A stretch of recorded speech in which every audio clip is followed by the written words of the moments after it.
Hey guys, we're working on a 2007 Pontiac Vibe. This will be a exact same procedure for the Matrix models, Toyota Matrix. We're going to be changing out front brakes today. We're doing brake rotors, reconditioning the pads, and changing out the brake calipers.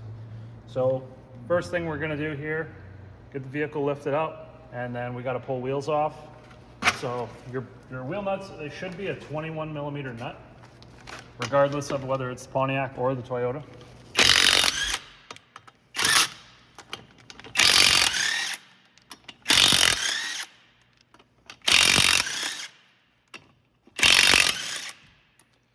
And then once you get the wheels off, you get a good look at the brakes. You're gonna need 14 millimeter wrench to take the brake caliper off, and then we've got some 17 millimeter bolts in behind for the brake caliper bracket. Probably gonna also want a hammer of some sort to knock the rotor off. A lot of times they get seized to the hub. So let me get some light in here and we'll grab some tools and get started. Will this stick in here? Yes, it will. Sick. Okay.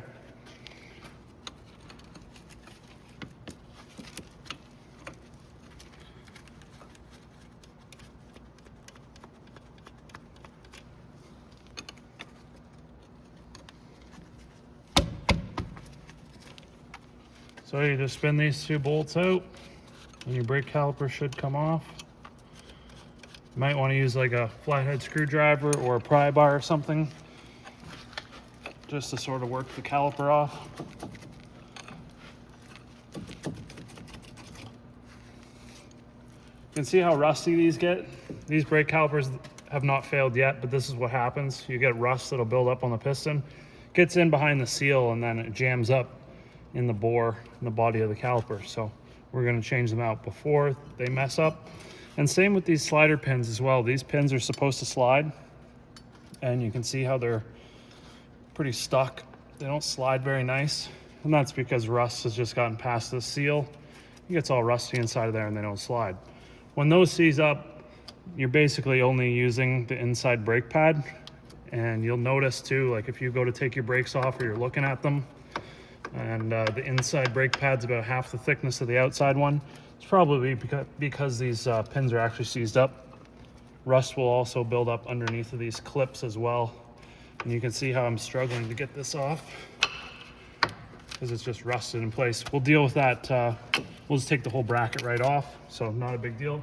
We're actually going to clean these brake pads up, resurface them, and we'll reuse them. So now to get this bracket off, we need 17 millimeter. I'm going to use a swivel socket on my impact gun, and we'll take them off that way.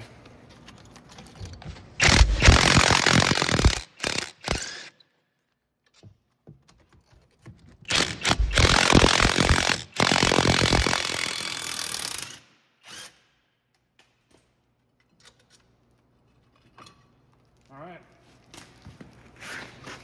there you go. You can just see how rusted in these things are. They're in desperate need of a service. So we'll extract those, and I'll show you how to recondition the brake pads and how to just inspect them to make sure if they are worth reconditioning or if you should just replace them. Brake pads are usually pretty cheap. So now we can, I'm just gonna sort of hang this up here. Some people use some sort of a hook or a hanger to hold this up. And I'm just gonna set that there for now. Take our brake rotor off. This actually came off quite nice. You can see there's supposed to be a shield that goes in around here, but it has degraded and it's no longer there, which is fine. It'll live a long life without it. We're actually going to replace these. You can see the surface doesn't look that bad, but inside of here we've got a bunch of cooling fins that are cast into the disc, and they get all rusty, and then they don't flow air very nicely. So they tend to overheat and then warp. So we've got new discs. Discs are very cheap. So we're gonna clean up this surface right here. This is the wheel hub. And we're gonna clean this up nice so that the new disc has a nice clean surface to mate to, and everything is nice and true. All right, so you just get these things out, and then what we're gonna do is clean up all the rust around these nibs that stick out here. These are the contact points that go inside of the clips. And another thing we want to do is just resurface the friction material. I'm going to use 40 grit sandpaper, and I'm also going to use a hacksaw blade to clean out this gassing channel that's in the center of the pad and just declog it. It tends to get packed full of brake dust. One thing to just note, if you're considering to reuse your brake pads, just take a look at them. If they have like some deep grooves and stuff in them, might be time to just change them. Like I say, they're relatively cheap. Also, just take a look at the friction material and that it's not separating from the backing plate. And you can see these are still in pretty good shape. But if you see any sort of like cracking or splits or anything where it's starting to let go, you should change them, because the friction material it just gets glued to the metal backing plate. So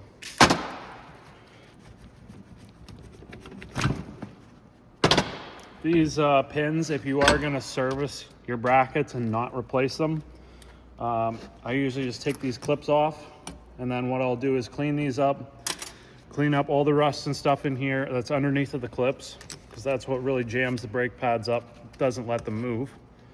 And you can use a wire wheel for that, or a flathead screwdriver or a pry bar, something to scrape all the rust out. And we usually use copper anti-seize or some sort of spray lube just to keep the rust from returning. For these pins, you'll pull them out and basically clean them all off nice. I take these rubbers out. I try to be careful with them if I'm going to reuse them. Then I'll clean those. I'll usually get a drill bit that's the perfect size for this without drilling the actual metal. Going in and just getting all the rust and crap out of there, wash it all out with brake cleaner or parts cleaner. Make sure that it's real nice. You'll want to use some sort of silicone-based lubricant, something like this. This is Easy Slide, made by Clean Flow. There's many different lubricants that are available. Something that's not petroleum-based. Petroleum will swell the rubber, and that's going to really constrict the pin and keep it from moving, which isn't good. So something that's a silicone-based lubricant is preferred.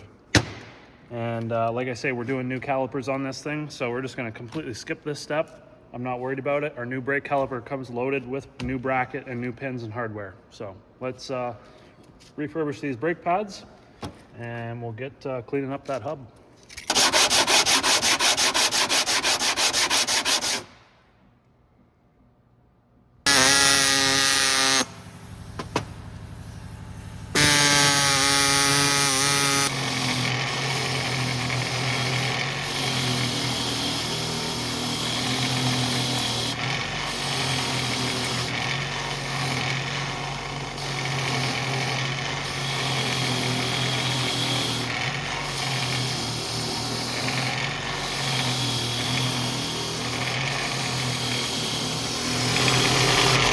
All right, you can see how clean those turned out, not too bad. I'm gonna do this backing plate portion here.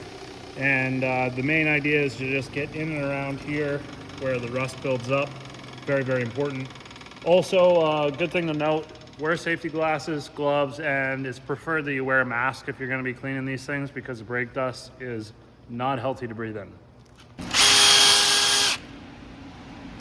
All right, we cleaned that up. We're using this tool here. It's a stud cleaner with a Scotch lock, roll lock disc attachment. And then I've also got another one that's just a solid cookie, and it goes on an angle grinder. So we get in and clean all that up. Clean this up the best that we can. If you don't clean the rust off there and put a new disc on, there's a good chance that the brake rotor is going to have run out, and you'll feel a brake pedal pulsation. All right, so I put a little bit of anti-seize around the center there, and that's just going to help you take the disc off in the future. Completely up to you if you want to put some of that on there. We've got our new disc. We just slide that on there like so. And I'm actually just going to put a wheel nut on here. And it's just going to keep the disc stationary so that we're not fighting it from falling off like this when we go to put the brake caliper and stuff on. And now what we're going to do is unbox our brake caliper, and we'll actually put that on right now. All right, so you take these bolts out. Now these aftermarket brake calipers, they give you 12 millimeter bolts, and I just throw those in the garbage because I hate mismatched fasteners. This car has 14 millimeter bolts on the front, and that's what I always expect when I work on any of these cars. And I hate when you put an aftermarket caliper on and it's 12 millimeter bolts on the left side and 14mm bolts on the right or 13mm bolts on the right. I just throw those out and put the factory ones back in. Completely up to you. You could use those. They're brand new fasteners. Completely up to you. I'm gonna put this in here. You can see these clips are actually already in here. Many brake calipers, they don't put these clips in, and you have to put them in. They usually come in a bag like this, but these ones are already in here. So I'm actually just going to pop these off, and I'm gonna spray them. I've got some of this stuff. It's called Honey Goo, made by Clean Flow. It's like a very sticky kind of spray oil, and it's just gonna help prevent rust from forming. So we're just gonna put that on underneath of these clips in hopes of preventing rust formation. And then now we can just go and install our bracket right on the car. And then after that, we're ready to swap our brake caliper over. All right, get those 17mm bolts in there. We're gonna run those down with the impact gun.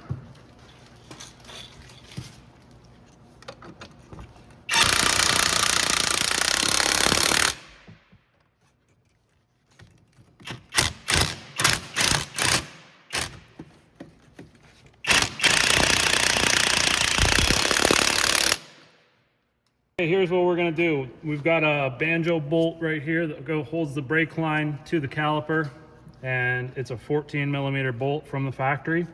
I've got my new brake caliper sitting to the side ready to go. I've also got 2 new copper washers. Every time you take this bolt out and reinstall it, you're to replace these because they get crushed. So what I'm gonna do, I'm gonna rip this thing out. You see this little staple looking thing? That's actually the gasket. The factory gasket's a one piece. It goes from one side over to the other. You'll see it when I take it off, and we're gonna just throw that out. Another thing to note is that when we pull this bolt out, it's going to puke a bunch of fluid all over the place. So wear gloves, and I recommend you wear safety glasses so that you don't get brake fluid in your eyes. And also, well, you're probably gonna want something to catch all the brake fluid that's about to spill. So I'm gonna grab this oil bucket, we'll get it set up underneath, and let's get this thing ripped off. Okay, there's our banjo bolt. I'm actually going to use the original banjo bolt and not use the other one that's supplied with the brake caliper. And then you just sort of wiggle this thing.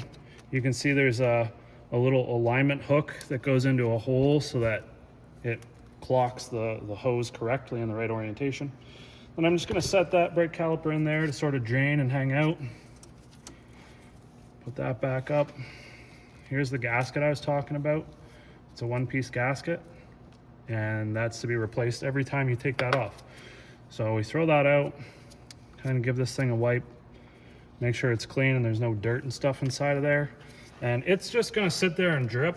Don't worry about the brake fluid level. As long as it was topped up when you first start, you should be fine. It takes a long time for it to run out of brake fluid. We're gonna put one gasket on, and we're gonna feed it through like so. Then we're going to put the other gasket on. And we're going to grab our brake caliper here and try to line it up.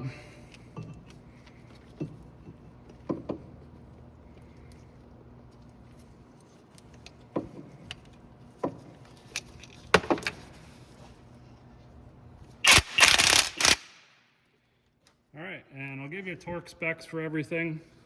Now, before I install this, I'm actually just going to give it a wash.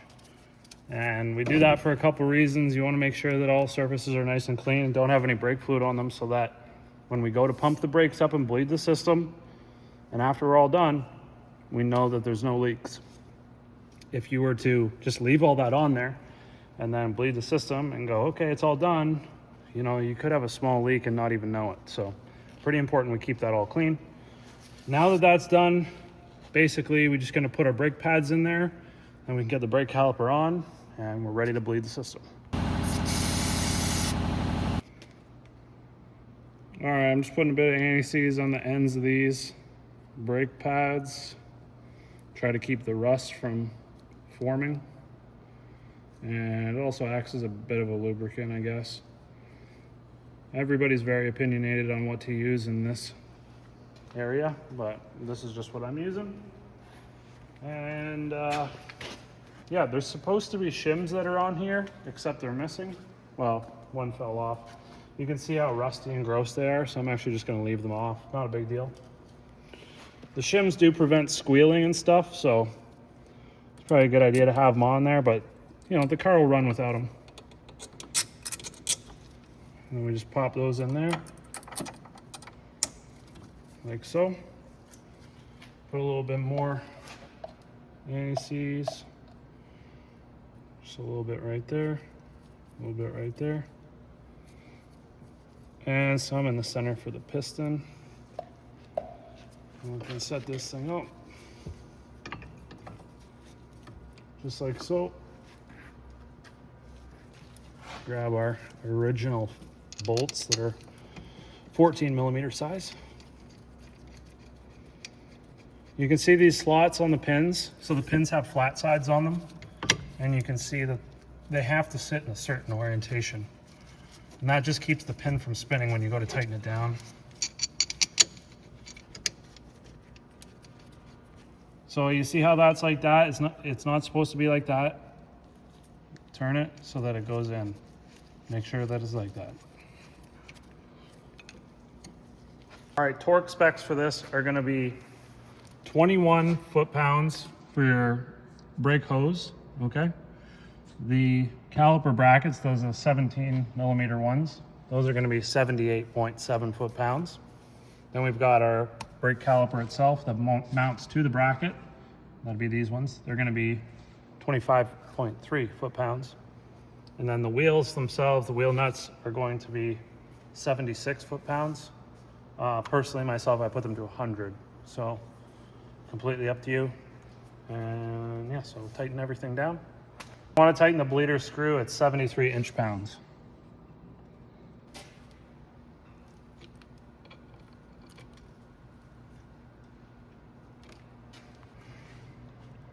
All right, so step one to bleeding, you want to make sure that your reservoir is full or at the maximum line. And then what I'm going to do is I'm just going to crack the bleeder screws open on both front calipers, and I'm going to wait until they start dripping. And then once they start dripping, that tells me that the calipers are probably mostly full of fluid. I'll close the bleeder screws off. I'm going to go and pump the pedal a bunch of times, and then I'll come out here, crack the bleeder screw open, let it drip a bit, close it, do the other side, then go back to pumping the pedal. And I'll do that process a bunch of times. And you just want to keep an eye on your brake fluid level. Make sure that it does not drop below the minimum. If it does, bleed out all the way, it's possible to get air into the back brakes, and then you got to bleed the back brakes and do all four, and it's just a whole nightmare. So make sure that the fluid level doesn't drop below the minimum.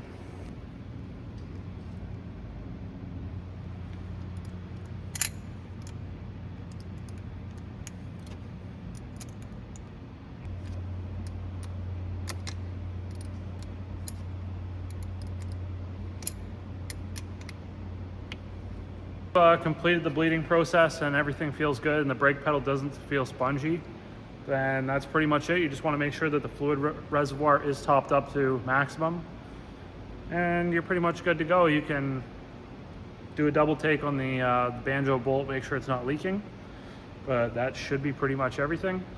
If your brake pedal is spongy, that means you have air in the brake lines and you need to bleed some more fluid out, and just basically repeat that process until the brakes feel good. If you have any questions, throw them in the comments below. Hopefully this video was a help. And as always, don't forget to subscribe, and we'll see you in the next one.